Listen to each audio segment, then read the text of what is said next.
Hello. ఎవరండి? నమస్కారం sir. John బాబు గారు. నమస్తే అండి. నా పేరు ఆనందయ్య.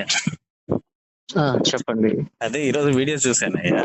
మీరు కామెంట్లు ఓకే. పెట్టారు, ఇలా పెట్టారు అని అన్నారు కదా. నేను ఎక్కడ తప్పు పట్టాను? రిషి సునాక్ని వాళ్ళు గొప్ప అవకాశం కల్పించారు, మన వాళ్ళేమో సోనియా గాంధీకి అవకాశం తీసివేశారు అన్నారు. అంటే మీకు మరి తెలుసో తెలీదో కానీ రిషి సునాక్ విదేశీ, వాళ్ళ అమ్మ నాన్న వలస వెళ్ళారు సార్. ఆయన అక్కడనే పుట్టాడు. మరి సోనియా గాంధీ గారు ఏమన్నా వచ్చి ఇండియాలో పుట్టిందా సార్ ఆవిడ?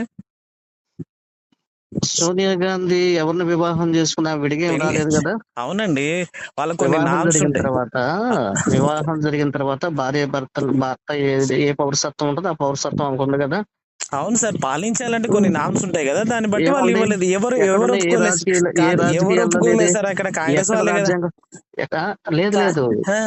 లేదు అది కాంగ్రెస్ వాళ్ళు ఏంటి, బీజేపీ వాళ్ళు వ్యతిరేకించారు. బీజేపీ వాళ్ళు ఎందుకు సుష్మా వ్యతిరేకిస్తారు సార్? స్వరాజ్ నీ గుండు కొట్టించుకుంటాను దావన్ కనుక అట్లా చేస్తే అవును, మరి ఆవిడ ఇక్కడ తప్పది. పుట్టలేదు కదండి. పుట్టడం ఎందుకు? పుట్టాల్సిన రూల్ ఏముంది?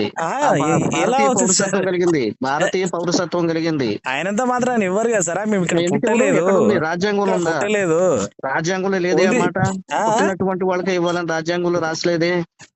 అది మరి అలా అంటే మీరు రాజ్యాంగంలో, మరి ఆ రాజ్యాంగంలో రాసిలేని దాన్ని మీరు ఎలా పెట్టుకున్నారు సార్? అక్కడ క్రైస్తవులే ఓన్లీ బైబిల్ మీద ప్రమాణం చేయాలని ఉందా అక్కడ? ఉంది. మరి ఉన్నప్పుడు ఎలా చేయనిచ్చారు సార్ అక్కడ పార్లమెంట్ లో? ఎలా ఏది ఒకసారి ఆ ప్రజలు మంచి చెప్పండి సార్, ఏ చాప్టర్ లో ఉందో చెప్పండి. ఆ ప్రజలు మంచి ఏ చాప్టర్ లో ఉందో చెప్పండి. మీరు క్లియర్ గా అర్థమవుతుంది. చెప్పండి. ఆ ప్రజలు పారదర్శకంగా ఎవరినైనా చూస్తారు సార్. మీరు జనరల్ ఎలా ఉంటదంటే క్రైస్తవులు అనే వాళ్ళు న్యాయం ఎక్కడుంది సార్? మీరు ఎక్కడుందో చెప్పండి. న్యాయం బ్రిటన్ రాజ్యాంగానికి వ్యతిరేకంగా ఎవరు ప్రవర్తించారు? పైగా హై స్థాయిలో ఉన్న వాళ్ళు అలాంటి పిచ్చి పనులు అసలు చేయరు. నీకు బ్రిటన్ రాజ్యాంగం మొత్తం తెలిసినట్టు, నాకే తెలిసినట్టు, నువ్వే తెలిసినట్టు దాని అన్ని చెప్పేస్తున్నారు మీరు. మనకు సింపుల్ లాజిక్. వాళ్ళు ఒక ఫారిన్ మూలాలు, ఒక హిందూ వ్యక్తిని చేశారు, ఇక్కడ ఒక క్రిస్టియన్ వ్యక్తిని చేసుకున్నారు సార్. గతి లేక ఆ సందర్భాన్ని పెట్టారు. అదే మరి ఇంకా ఇగో ఆయన ఏమో ఆయన డైరెక్ట్ గా ఏదో ప్రత్యక్ష ఎన్నికల్లో పాల్గొని డైరెక్ట్ గా నేను పిఎం గా ఆయనకి అవకాశం కల్పించారు. అంత ముందు ఉన్న అతన్ని ఎవరిని, అదేదో బోరిస్ జాన్సన్ అనుకుంటా, అతన్ని తర్వాత ఇంకొక ఆవిడ పేరు ఉంది, తర్వాత లాస్ట్ థర్డ్ పర్సన్ కి ఇచ్చారు. ఈయనకు ఇద్దరు పోయిన తర్వాత థర్డ్ పర్సన్ కి ఇచ్చారు. గతి లేక వాళ్ళు చేతగాక గతి తప్పిన బ్రిటన్ యొక్క ఆర్థిక వ్యవస్థని సరి అయిన రీతిలో ఇతను ప్రవేశపెట్టాడు. మరి ఇంకా అది గొప్ప. మన ఇండియా వాడయి అక్కడ వెళ్ళి మన అది గౌరవించాల్సింది పోయి పైగా వ్యంగ్యాస్త్రాలు సాధిస్తున్నారు మీరు. ఇప్పుడు మన పార్లమెంట్ లోనే మన మెజారిటీ పీపుల్ అయినటువంటి ఇండియాలో అతను ఏమైనా మనకు భారతదేశానికి ఏమైనా సహాయం చేశాడా? ఎవరు అతను? భారతదేశానికి సపోర్ట్ ఇస్తున్నాడా? సపోర్ట్ చేశాడా? నీలాంటి వాళ్ళు ఉన్నారు కదా సార్, నీలాంటి వాళ్ళు నువ్వు అతనికి సపోర్ట్ చేయనప్పుడు మీకేం అవసరం సార్? మరి ఆయన మనకేమైనా నాశనం చేశాడా? ఇప్పుడు భగవద్గీత ఆచరించడం వల్ల ఆయన మనకేమైనా నాశనం చేశాడా? నీకేమైనా పర్సనల్ గా తెచ్చుకున్నాడు? అది తర్వాత విషయం సార్, ఆయన విషయం. మరి ఖురాన్ లో ఒకసారి వినండి, ఖురాన్ మీద ప్రమాణం చేసి మన పార్లమెంట్ లో గెలుస్తాడు. అక్కడ నామ్స్ ఉంటాయి, అక్కడ చేయనివ్వరు కదా సార్ వాళ్ళు. చేయనివ్వరు. అది మన దగ్గర ఇంకో గొప్ప విషయం నీకు కనిపించట్లేదు. మంచి వాళ్ళు కదా క్రైస్తవులు, మూర్ఖులు అంటే నేను క్రైస్తవులు ఎలా మూర్ఖులు అంటే నీలాంటి వాళ్ళే. ఎందుకంటే మనలో ఉన్న హిందువు అవగానే వాడు ఎక్కడున్నా మీకు ఆ దృష్టి ఉంటుంది. వాడు హిందువు అయిన వాడు ఎక్కడైనా ఎందుకు రానిచ్చారు వాళ్ళు? ఎందుకు ఇచ్చారు అవకాశం? వాళ్ళు మంచి వాళ్ళు నీలో ఉన్నాయి కదా సార్. మన ఇక్కడ ఉన్నారు కదా, ఇక్కడ ఉన్నాయి నీలాంటి వాళ్ళు వాళ్ళలో క్లియర్ గా ఉంది. నీలో ఉంది చూడు జబ్బు, మీలో కనిపిస్తుంది క్లియర్ గా. నీలో కాదు సార్, మీలో కనిపిస్తుంది సార్ క్లియర్ గా. కుటిల బుద్ధి మీలో కనిపిస్తుంది సార్. మీరు మాట్లాడుతున్నారు సార్, మీరే మాట్లాడుతున్నారు సార్. మీరు అర్థమవుతుంది కదా. అక్కడి క్రిస్టియన్లు ఓకే సార్, మరి ఇక్కడ క్రిస్టియన్లు మీకేమైంది? అక్కడ క్రిస్టియన్లు ఇచ్చారు సార్, మరి ఇక్కడ ఉన్న క్రిస్టియన్ గా నీకెందుకు సార్ అంత బాధ అనిపించింది? ఎందుకు బాధ అక్కడ ఉన్న క్రిస్టియన్ ఎందుకు ఓడిపోయారు విశ్లేషణ చేశాం. అంటారు కేవలం బైబిల్ అన్నందుకే ఓడిపోయాడా? కేవలం భగవద్గీత మీద ప్రమాణం చేయడం వల్లనే ఓడిపోయాడా? ఖచ్చితంగా. మరి షర్మిల ఎలా ఓడిపోయింది సార్? సొంతంగా ఆయన పేరు ఎందుకు చేయలేదు? సంఖలో పెట్టుకుని బైబిల్ తిరుగుతుంది కదా.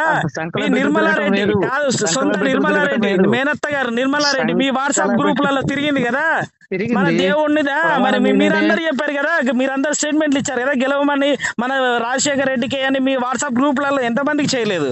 మరి ఎందుకు ఓడిపోయాడు సార్? ప్రమాణం గురించి ఇక్కడ టాపిక్ జరుగుతుంది, ప్రచారాల విషయం కాదు ఇక్కడ. ఇప్పుడు పార్లమెంట్ లో అది పార్లమెంట్ లో ఎంఐఎం ఎంపీ అసదుద్దీన్ ఓవైసీ గారు రాజ్యాంగం మీద, ఆయన రాజ్యాంగం మన మెజార్టీ హిందువులైనటువంటి మన కంట్రీలో కూడా మనం గొప్పగా అవకాశం కల్పించాము. ఇది హిందూ కంట్రీలో ఉన్న, హిందూ అని కాకపోయినా ఇండియాలో మన అందరికీ సర్వమత హక్కులు మనం కల్పించాము. కానీ నీ కుటిల బుద్ధి అది నీకు కనిపించట్లేదు, కనిపించట్లేదు. అది మీకు ఆగండి, ఇది లౌకిక దేశం. నేను కాదని ఎవరన్నారు సార్? కాదని ఎవరన్నారు? నేను అన్నానా కాదని? హిందూ దేశం అని క్రిస్టియన్ కంట్రీ సార్, అది క్రిస్టియన్ కంట్రీ, క్రిస్టియన్ కంట్రీగా ముద్రపడింది, హిందూ దేశంగా ముద్రపడలా. ఏ కంట్రీలో ఎవడున్నా తనకు కొన్ని హక్కులు ఉంటాయి, ఆ హక్కుల ప్రకారం బ్రతుకుతారు సార్. అట్లా మాత్రాన బైబిల్ మీద చేయకూడదు అంటే ఇస్లాం కంట్రీలోకి వెళ్ళి చేయొచ్చా? ఇస్లాం కంట్రీలోకి వెళ్తే భగవద్గీత చేయనిస్తారా? చెయ్యనివ్వరు కదా. అక్కడ రాజ్యాంగం అలా ఉంది, అక్కడ రాజ్యాంగం అలా ఉంటుంది, అక్కడ రాజ్యాంగం ఉంటుంది సార్. మీకు అదే అర్థం అవ్వట్లేదు. అక్కడ రాజ్యాంగం అక్కడ అలానే కదా సార్. కనీసం ఆడోళ్ళు కూడా ముఖం చూపించుకోకూడదు ఆ ఏరియాలో, ఇస్లామిక్ కంట్రీస్ లో. మరి అక్కడ రూల్స్ ఉన్నాయి సార్, ఇక్కడ లేదు కాబట్టి మళ్ళీ క్రైస్తవం అంటాము. రాజ్యాంగం ఉంటుంది సార్, వాళ్ళకు నామ్స్ ఉంటాయి. రాజ్యాంగం ప్రకారం వాళ్ళు చేయకూడదు. వాళ్ళ మీద ద్వేషం నీలో మీరు దేశద్రోహులు అనడానికి నిదానం సార్. ఇది నిదర్శనం. మీలో దేశ విద్రోహ చర్యలు బలంగా కనిపిస్తున్నాయి సార్. దీన్ని దేశ ద్రోహం అనరు అంటారు సార్. డెఫినెట్ గా అంటారు. వచ్చినట్టు మాట్లాడబాకండి. దేశద్రోహం సార్ మీరు ఇలాంటి భావాలే, దేశద్రోహ భావాలు మీలో స్పష్టంగా అనిపిస్తున్నాయి. ఎందుకుంటాయి? లేకపోతే ఏంటి సార్? మన దేశం గొప్పగా చెప్పుకోవాల్సి, మన దేశంలో అందరినీ సమానంగా ఎక్కడ ఇప్పుడు ఇదేంటి సార్? ఇదేంటిది? సంబంధమైన విషయం ఇదేంటి సార్? ఇదేంటి దేశ విషయం? ఇది పరాయి దేశమే. నీకెందుకు సార్ పరాయి దేశం? మన దేశానికి కించపరచడం కరెక్ట్ కాదు కదా. అదే మీలాంటి అయితే ఒక పని అయితే ఒక పదం వాడచ్చు, మతోన్మాదులు అనొచ్చు నిన్ను, మత ఉన్మాది అనొచ్చు నిన్ను, మత ఉన్మాది అనొచ్చు కదా సార్. మీరు పెట్టేసేయండి, సగం తెలిసి సగం తెలియని వాళ్ళతో మతోన్మాది అనొచ్చు నిన్ను. ఎందుకంటే మతం దృష్టిలో చూస్తున్నావు, నీకు అసలు తెలియట్లేదు సార్. ఇక్కడ మీరు చెప్పేది ఏంటంటే మత ఉన్మాద లక్షణాలు పుష్కలంగా నీలో కనిపిస్తున్నాయి కాబట్టి మిమ్మల్ని మతోన్మాది జాన్ బాబు గారు అని పిలవచ్చు.